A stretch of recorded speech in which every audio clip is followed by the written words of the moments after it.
Get It this morning. We're hanging out with Dr. Nasif. How are you? Very good. How are you? Good. You've been subjected to the craziness of Cougar, but now it's time to find out about you and what you do. You're a cardiologist for Lake Health. Correct.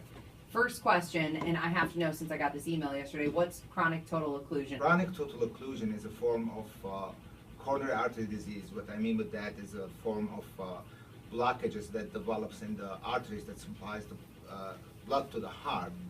And it's a little bit different in a way that this blockages develops over time and become, the artery become completely blocked. That makes it harder to open with the intervention for us. So usually it's more than 3 months blockage that develops over time.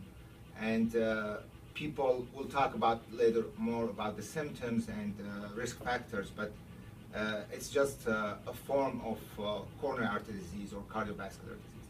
So it's not something that you're doing to yourself? No, well, depends on your lifestyle. That's what I'm wondering. Yes. Okay. Yes. So, but if you already get to that point where we're not talking about preventative care anymore, we're talking about, okay, you're here, you're experiencing chronic total occlusion.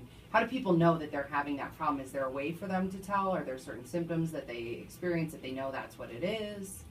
Sure. So basically, the symptoms of chronic total occlusion are similar to the symptoms of coronary artery disease. Most common two symptoms that patients will experience are angina, where they feel like chest pressure or chest pain with activity. Okay. And sometimes they slow down their activity to accommodate their symptoms.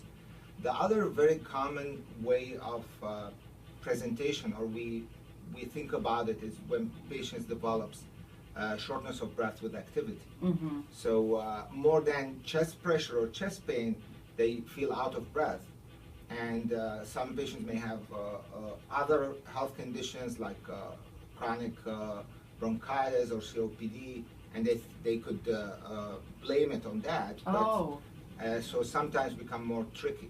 Yeah. And in some occasions may affect the heart function and may lead to heart failure. And you don't want that. No. At all. Definitely. No.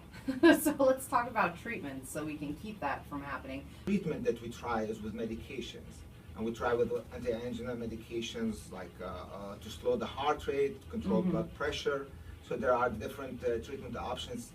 Still, again, we focus also on prevention using lowering cholesterol, another like controlling diabetes, because we know this may affect another vessels. But in terms of treating the obstruction, if the symptoms persist despite all our efforts with medications, it needs a coronary intervention or cardiac cath where we try to open these obstructions. It's a little bit higher risk than regular intervention because sometimes it's the artery has been blocked for a long time, become very calcified and very tough to cross. But in experts' hands, we were able to do it up to 80% of the times. It remains symptomatic, then we think about bypass surgery. Okay. But definitely we try initially with intervention to Baby steps. Yeah. They are looking for a cardiologist. If you are experiencing any problems at all, like I said, do not self-diagnose. Call the Best of Healthline at 1-800-454-9800 with Lake Health because they get it.